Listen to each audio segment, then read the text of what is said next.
Haasidaa fi isteensi hin dandeenye namaaf sa'aan harkaatan tenjibbine jaalala saasiif kanne tan namaatiisiif kanne si haa jiraachisunni bashaasha tahee qoflee hogguu nyaaran guurini teerante haa guutamtu alaawan barbaadini teerante haa guutamtu alaawan barbaadini harkannaan rabbi shakkarte dhabduu sobsaan sabbaruu jabeeysi jabduun sanii. Bismillah maasha'Allah tabarakallah. Eegaa hordoftoota kiyyaa majaliisa abbaa lafarraa ol fageenyi isaa kaaree 20 akkasumallee mootu tiiknasii 20 kaareen isaa kaaree 10 akkasumallee mootu majaliisichi gisee bahee gara biyyaa fe'amuu deemu isaanii giloobaaliitti na dabalinaan jette isaanii giloobaaliitii fi hansoolaa algaa yookaan afata algaa dabalee fi jira bakka kanatti immoo iddas na jedhe uffata kanoonni isin beekuu qabdan halluun isaa jechuudha. Agartanii akkana harkaayyoo akkana gootan bakka gisee tokko hin dammaqa gisee tokko ni ta'a jechuudha. Namni tokko gisee dhufee namarraa fuudhuuf deemu uffanni ayina lama itti fakkaata garuu kafaayin kun bifa lama qaba yoo akkanatti harkaan gadi goggootan jechuudha. Bakka kana sana hubachiisuuf akkasitti harka qabadhee ture. Baay'ee takka taa'ee sa'aatii 3 caalaa ta'ee meeshaa kana feessuuf jechuudha. Pilis yoo meeshaa nama natti ergitan makiinaa kontiraata osoo qabattanii kontiraata kafaluu diddanii yoo meeshaa gubbarra fe'anna jettanii makiinaa fiddan makiinaa sa'aatii barbaade namaa dhufa dhugaa hin dubbatu jechuudha. Hundumaafuu jalqaba outfiitiin kiyya yookaan immoo ganama gisee bahu kanaaf akkaataa akkuma argitan kana shaashambaa jedhee meeshaa kiyya ofirraa fe'uuf maatiitti kennuuf bahaa jira uffadhee akkuma argitan kanatti aduun fuula na balleessee jira. Xilaa bakkuma argetti dagadhaa waa dagatu baay'isa. Xilaa amma fakkeenyaaf xilaa meeqa bitee yookaan immoo maal jedhama afaan Oromiffaatiin dibaabee jechuudha. Xilaa jechuun dibaabeedha. Inda gadda gisee maraannaa yoo achi ga'u namichi akka isaatitti farrasheen eegee jira. Bakka itti farrashu baay'ee rakkisaadha dhugaa dubbachuuf majaliisaa fi meeshaa farniicharaa meeshaa mukaa kana bakka argadhu gisee baay'ee namni bira dalagsisu meeshaa sirriitti dalaganii bareedatti garuu mootu bakki isaanii sababa kun wanni kanaan jechuudha. Sababa kooridarii diigumsaa kanaan namni hunduu bakka duraan dalagu hin jiru walii gadi jijjiirama. Eegartanii boondiin kun tokkoffaaf lammaffaa qaba. Boondii oriijinaalaa fi boondii lammaffaan garaagara jechuudha. Gatirratti illee majalisni kana malamaa bahee ture hadha garuu kanama tokko fe'uudha deema maashaallah kunoo isa kana. Akkasumas namoonni baay'een teebilii kanarratti gaafii qabdanii teebiliin garii lumuxxii baastaa maaliif hornaan jettan isinitti hima. Salaamtallee hin daganne. Assalaamu alaykum warahmatullahi wabarakaatu. Jirtu hordoftoota kiyya jaalatamuuf kabajamu akkam jirtan fayyaa keessanii alaamanni isaa namni keessan dalagaa fi akkamiin bira bareeda alhamdulillah. Isin birallee bareeda akka ta'e abdiin qaba. Eegaa waa hedduu isin hubachiisa daqiiqaa 10 oliif turtan jechuudha hordoftoota kiyya. Waan ani isin hubachiisu fakkeenyaaf majaliisa yoo ajajachuu barbaadan abbaa ol fageenyi isaa 20 kaastanii haga abbaa 40 ajajachuu dandeettanii kun amma abbaa 20ti maashaallah tabaarakallah. Tiknasiin isaa abbaa 20ti kaareen isaa yookaan meetira 10 yookaan kaaree 10 jechuudha. Tokkuma meetiraaf kaareen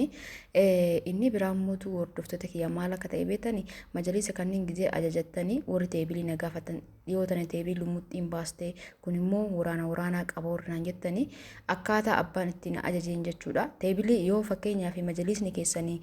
callee kanneen qabaate teebiliin dirqama teebiliin jidduu sun callee qaba. Callee qofaayyuu miti mukarratti ispoonjii sanirra carqii darrabanii eegasii callee kan itti waraanan jechuudha. Yoo majalisni keessan lumuxxii ta'e mootu mukuma qofarratti carqii uffisanii jechuudha. Teebilii jidduu sanillee agartanii akkasitti addaan baafachuu qabdanii. Egaa akkuma argitan kana kunoo oraa buufachiisinaa jira bakki illee natti lubaatu isaanii globaalii kana mana itti dabalee fi kun immoo feestaala keessa yookaan wanni qabannaa keessaa kun wannidha. Tiraas carqii 4 fi ansoolaa algaa 2 ansoolaa algaatii fi tiraas carqii warri na gaafatu warri barbaadan ka algaa jechuudha. Kaman irriba na biratti ni argattanii kabiyya keessaaf kabiyya alaatu jira. Kun kabiyya keessaatti gatiin isaa illee baay'ee takka rakasa. Kabiyya alaa barbaadan ka paak ta'ee dhufu san isinii ajajuu danda'a jechuudha. Gatii isaa yoo isin wadaduu baate maashaallah tabaarakallah. Egaa meeshaan obboleettii tiyya kana fakkaata majaliisa kana akkanatti farrashee fi jira. Agartanii teebiliin xiqqoon lumuxximaa garuu ka jidduu san yoo majalisni keessan callee kana qabaate ka jidduu sunillee calleen itti horaanamaa jechuudha. Beebiitinaan xiqqoon tunniin garuu rakkoo miti. Akkasumas beebitiraasii tanaa wal keessa ajajachuu dandeettanii anamma roga arfee jedhanii guyyaa dura wal keessa naa godhee jira. Geengoo tana firee 4 godhee taroga arfee tana 3 godhee akkasumas gooldanii of keessaa waan qabuuf biluu bilaakiin kun gooldanii akka oni maali maqaannati duddaa'in atansanii agartanii halluu gooldanii san itti godhee jira. Akkas godhuun isaa baay'ee bareechisee jira maaliif carra kana keessaa maayii kan keessallee waan gooldanii warqaammaa jiruuf akka moor bareeduuf jedheeni jechuudha jedheen natti hime ani itti godhin jenneen iyyuu hidhata san jechuudha hidhata kaan gara duubaatiin immoo lumuxxii irsaasiin godhe maashaallah tabaarakallaa barbaadan gara lumuxxii illee maash godha yoo barbaadan immoo gara naan illee itti fayyadaman maash godha akka lachuttuu bareeda baay'ee bareeda akkanatti illee fakkeenyaaf ana gooldanii kana isatti dabalee of keessaa waan qabuuf bareeda yoo barbaadan garana yoo barbaadan gara lumuxxii kana carqii kana yoo harkaan akkana gootan halluu bira baasa isuma ta'ee halluu dammaaqii fi halluu fasazi jedhu baasa namni gizee tokko tokko maatiin gizee dhufee fudhatu carqiin kun aynata lama jedhanii gizee shakkan fa'aatu jira jechuudha carqiin kun amalume isaati bareeda oriijinaala isaati maashaallah tabaarakallaa akkan isiniin jaa hordoftoota kiyyaa haga tokko natti toluu baatullee bakka waraabuu kunoo bakkuma isaan jiranitti farrashtan malee jedhanii indoomii bakki garasiisuun jechuudha yuuyiin tun maaliif dhiphatte jedhanii garuu nuti gizee farrashnu bakka waan hin qabaanneef malee bakka yuuyii tanaa ka meetira tokko san kaa'uu ni danda'ama amma ol akka isi kennee bakka sanii dhiphaa fakkaata jechuudha garuu akkaataa mana keessaniitti farrashtanii majaliisa illee gizee nama ajajjan waan isinatti himtan san irra dhaabbadha isinii dalagsiisan fakkeenyaaf garaan isaa akkana qumatiin isaa akkana jettanii likkeetii keessan irratti hundaa'ee hojjechiisa yoo likkeetii isinatti himtan sun dogongora ta'e rakkoon ana bira yookaan ogeessa biraa miti jechuudha likkeetii keessan sirritti nama lakkaasisaa nama beeku yoo dogongorri uumame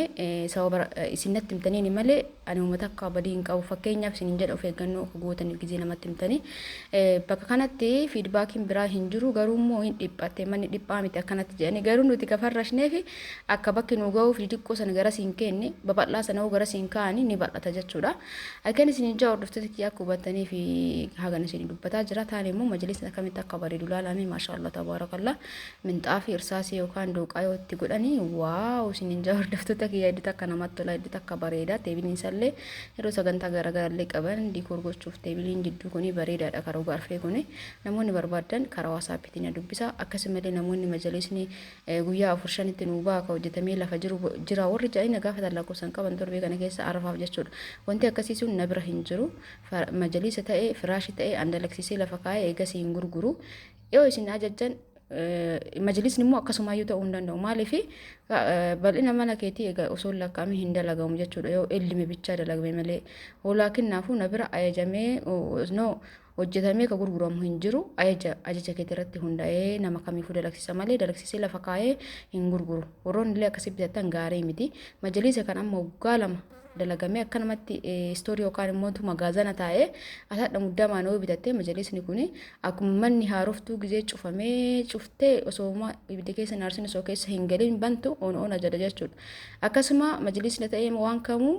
ka waggaa takka waggaa lama osoo tajaajila hin kennin lafa taa'ee gaarii miti kanaafuu ajajamaan dalagsifachuu isinii wayya warra nagaafattan anaafuu kiyyaa na bira hin jiru gabaabumatti namoonni mootuu firaasha nagaafattan firaashni torbaan tokko keessatti isinii bahuu danda'a majalisni yaa'u firaashin kama majalisaati waan ta'eef muramee lafa jira uffata qofatti dalagsiisa akkan isin jaa hordoftoota kiyyaa majalisni wagam turoora jettan ji'a tokko keessatti na biratti ni bayaa ji'a tokko olka turu yoo sababa garagaraatti yoo namni isinii fuudhu jiraatu baatee ufumaa beekaatu mallash godhe malee ajajjattanii ji'a tokkotti barbaadoo jettan ji'a tokkotti isinii baa ji'a asitti illee ba'uu danda'a akkaataa moorofaa isaatiin garuu na bira ji'a tokko ol baay'ee turee hin danda'u tureen beeku yoo sababa garagaraatiin sababa keessanii wal qabatee ta'e malee jechuudha akkasitti akka hubattan abdiin qaba bakkanatti fe'aa jirra lakkaa'ee ture yoo jechuudha digaa fi isaa beebitiraasiin olii galatti firee torba afur geengoodha sadii immoo roga arfeedha akkasumas digaafiin jira bakka waan hundaa kanatti baasnee mastaawot illee bakka takkatti hiine makiinaan azaane godhe wallahi laaziim sooma keessa illee gizee kanatti ganama bahee sa'aatii kudhanii foyitti achi deeme jechuudha hin soboorri makiinaa kun maaliif akka isaan soban hin beeku sa'a jaatti natti dawwalanii jennaan waan tatanaan dura jiileef sa'aatii jaatti dhaqee jechuudha isaan ganama sa'aatii lama na dawwaluu eegalanii yoo dhaqu sa'a jaatti kadhaqe sa'aatii sagalii foyitti achi fe'ee ba'e jechuudha maaliif akka ta'e hin beeku yaa kontiraat osoo ta'e ammoo masan dhaqanii bakka sanii fe'atanii deebi'uudha makiinaa gubbarraan warri fe'atan immootu makiinaan sun dhimma ufiitiif deemee eegas eega dhumme ufii fixateen booda gara meeshaa kana fe'uutti dhufe jechuudha kanaaf akkas ta'uun isaa uumaa miti rakkoo hin qabu garuu kanama kijiban jechuudha namma osoo sa'aatii mana na baasuu baatanii bareeda ture sa'aatii isaan geeffatan sanitti osoo na baasanii bareeda jechuudha sa'a sadii hojii malee namni taa'u jechuun na biratti sa'a sadii dhiisa daqiiqaan 30 hojii mataa isa jalqabde viidiyoo itti editii godhadhe viidiyoo kana editii gochuuf daqiiqaa 10 daqiiqaa 15 tureeti ka editii godhu daqiiqaa san bakka kanatti shaffanatu danda'a jechuudha akkasii bakka kanatti kunoo majlisa gubbarraan feenee jirra namoonni akkanatti makiinaa hojii biraatiif deemuu natti ergitan fakkeenyaaf majlisa keessa yoo roobni karatti itti roobuu danda'a yoo gubbaan shaffanin akkasumas bu'ullee danda'a yoo jala amma midhaantu jira egasii gubbarraan fe'anii filannoo isaanii kidaan illee achumarra kaa'anii akkana egaa viidiyoon keenya irraa kanumaan raawwateeti jira horreessite viidiyoo biraatiin inshallah rabbi jedha walitti dachaan hangasitti hundi keessan bakka jirtanitti fayyaa keessanaa tura hedduu isin jaaladha hedduu isin kabaja oolmaa kayrii isiniif haa taatu akkuma laaltanii geessanii piliis chaanala kana sabskiraayib warri hin godhin jechuudha akkasumas laayikii tuquun dagatiin yaada keessanillee barreessaa isin jaaladha isin kabaja baay'ee